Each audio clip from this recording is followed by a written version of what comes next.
For those of you who don't know Engel, so she's a little bit about her work, what she does. So she's a licensed mental health first aid instructor and safe talk instructor and a mental health consultant. So she has over 20 years of experience in training, facilitation, and community capacity building. So she has worked with the local Australian governments, organizations, and groups to foster mental well-being, delivering training both locally and in India. I will be talking about it. And she has holding qualifications in health promotion and counseling and training and assessment. She's currently also pursuing an advanced diploma in Ayurveda. And I'm very happy to share that. So her organization, Mental Strides and MHAI, we have collaborated in 2022, and we are doing a lot of work on holistic health awareness programs across India. So thank you so much. It's my pleasure to invite you, Engel, and thank you so much for agreeing to be part of our Human Books today. So over to you. Thank you. Thank you. Thanks for that lovely introduction. And I'm really happy to actually be at one of these, because usually I'm in Perth and it's getting a bit late by the time it would go on with the time difference. So it's actually nice to be in India and be able to do it at the right time. So I'm going to talk a bit about, I'll read you a story. Well, I'm telling you a story about my two homes. And it's interesting that I was asked to do this, because my grandchildren often ask me to tell a story. And when I try to read them a book, they go, no, no, no, no, I want a story. So I'm quite often put on the spot to do this. And my two homes, India has become another home for me. So I've lived in Australia most of my life since I was about 2, and I'm 63 now, so it's a long time. But nearly exactly 6 years ago, so 6 years ago yesterday, I first landed in Delhi with a friend of mine, a very good friend of mine, an underwear sister, which is an expression I learnt in a wedding that I went to outside of Bikaner a couple of years ago. But she's a very special friend, and we'd always wanted to go to India. And one day we finally said, our children are old enough, our husbands can survive, we're going. And so we came. So we landed in Delhi, and I must have had a strange look on my face, because she asked me if I was okay. And I said, I feel like I've come home. And it was. I landed in Delhi and I went, oh, this is odd. I feel like I've come home. And we had a lovely time, and it was a wonderful trip. And then we came back home, and I was a bit, yes, it's nice to be home, but I went, I really like India. And I thought, how can I go back there? You know, how can I make India a bit more part of my life? And I also at that time was doing stuff around mental health. I'd started doing basically full-time around mental health, and I wanted to combine the two. So I contacted another group in India, in Chennai, to see if I could do some work with them. And they said, we would really like some suicide prevention training. So that year, in 2019, I came over to India again, and I did some suicide prevention training in Chennai. And as the supreme being, the gods, whatever you want to call it, would have it, is Ranjita happened to be at that training, which was amazing. And as part of the feedback, it asked, do you want to have this training for your organization? And Ranjita said yes. So I contacted her and said, great, I will come in 2020 and we'll deliver that training. And we all know what happened then is COVID came. And through COVID, and this sounds very spoiled, but I felt very hard done by because I couldn't come to India.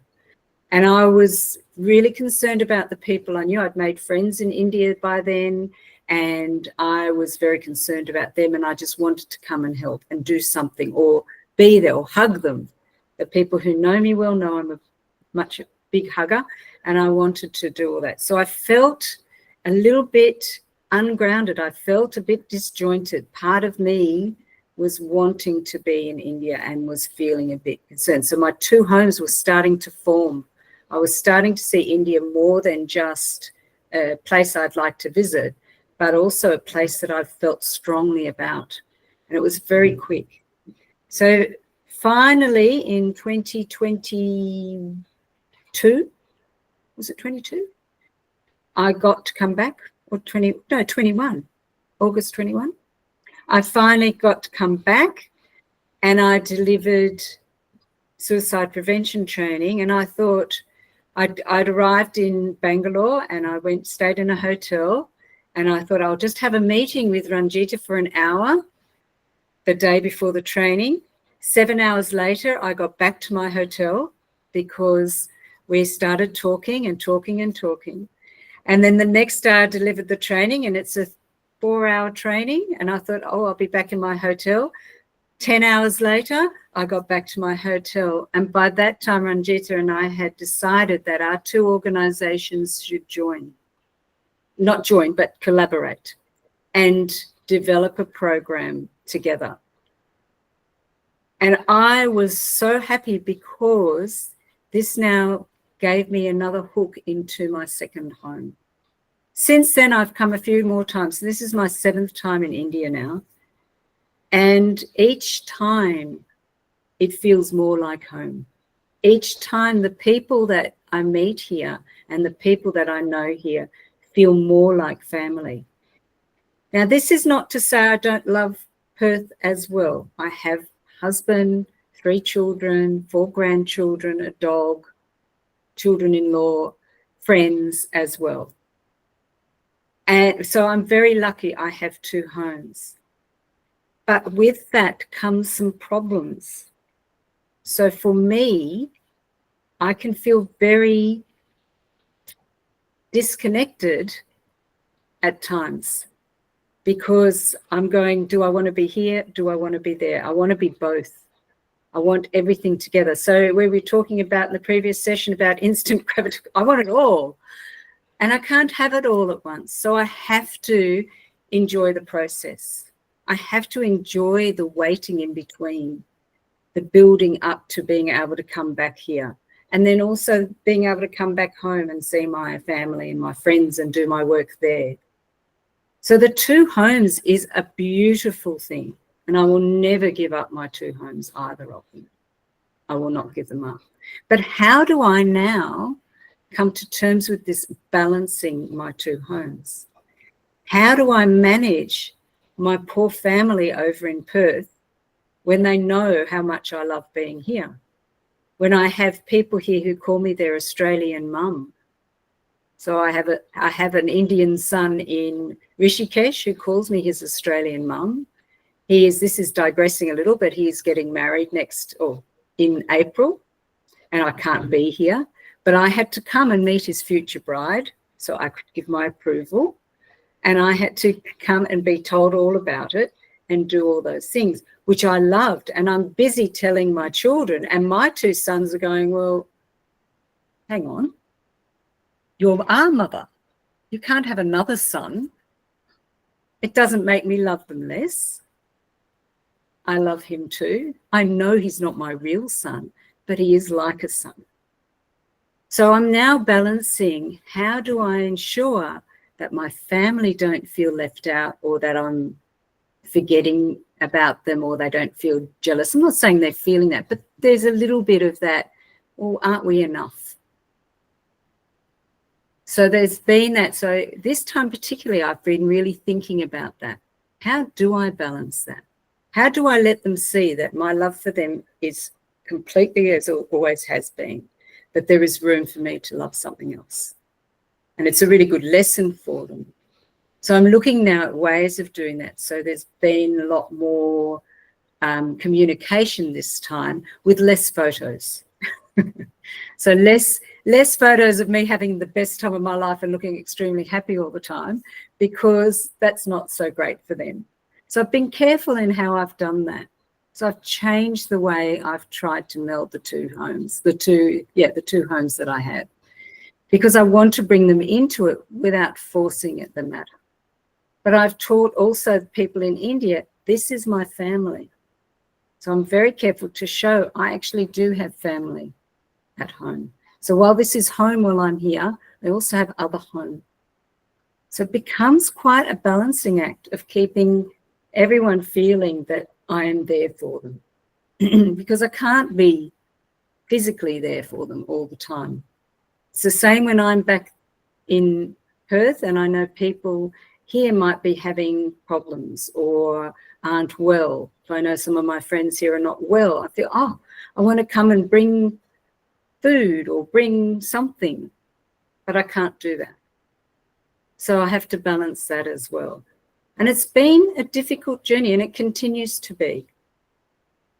So how do I fix that? How do I make it easier for them and for me? And one of the things, very simple things that I do, and people know me, I usually have red nail polish. And red nail polish sounds weird on your toes. And you're looking at, well, the ones I can see, I can only see 3 of you. The rest have got blank screens. But they're looking at me strangely. But the red nail polish, red is a grounding colour. So the reason that I say that is particularly when I go back home to Perth, I feel a little bit ungrounded. Because my time in India is less, it's very full and very busy. So already this trip, I've already gone to Rishikesh and done my yoga stuff with my son there. I have gone to the Punjab, and I'll talk to you about that when I come, Ranjita, about it, to talk to a school there. And now I'm going to come to Bangor. So I've already done quite a few different things. So when I get home, I'm just still buzzing. And I can't come home completely buzzing because my family there go, what about us? So I need to be able to come down to earth. So one of the things I do, and looking at the red color at my toes reminds me, you are part of the earth. You need to ground yourself. And I will go into nature as soon as I get home. The big tree in the backyard, I will go and hug that tree. I will walk in the dirt. I will swim in the ocean. I will make sure that I ground myself back into Perth as much as I can, as soon as I can, so I can be there properly.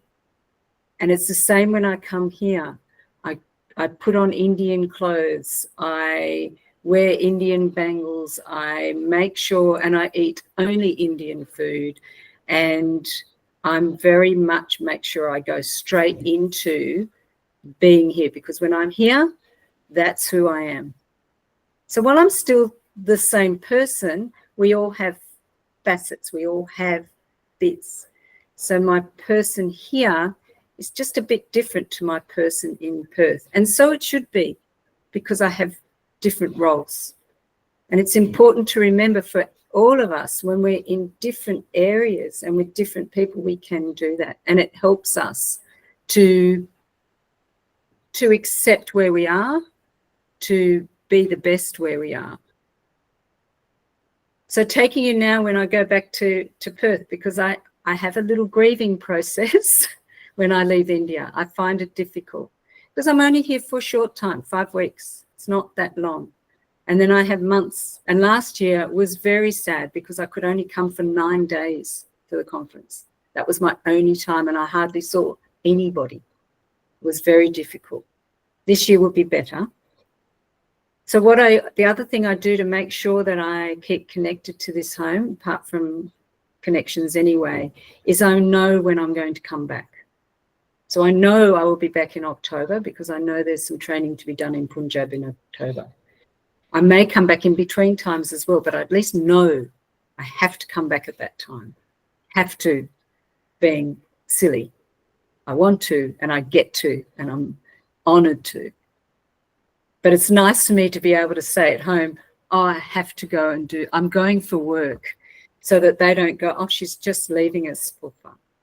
So my 2 homes are very important to me, and they both bring incredible joy and enrichment for me.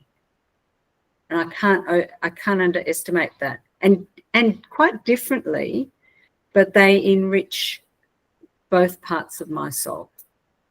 So when I came 6 years ago and I felt like I'd come home, that is the feeling every time I get off the plane when I come from Perth. I also have that feeling when I go back to Perth. I'm very lucky. I might be a little bit ungrounded, but I still have that feeling that I've come home. So I'm one of the lucky people in the world that I have 2 very wonderful homes that I love and that enrich me and nourish me. And that's largely due to the people and particularly the people that I've now met and worked with.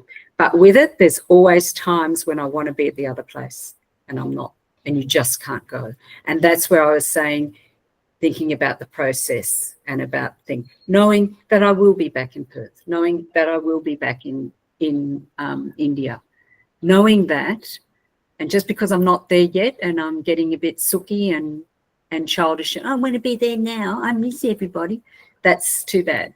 You just got to deal with it. So that's kind of my story and how we're going. It wasn't exactly what I was going to read out, but it's the way I tell them.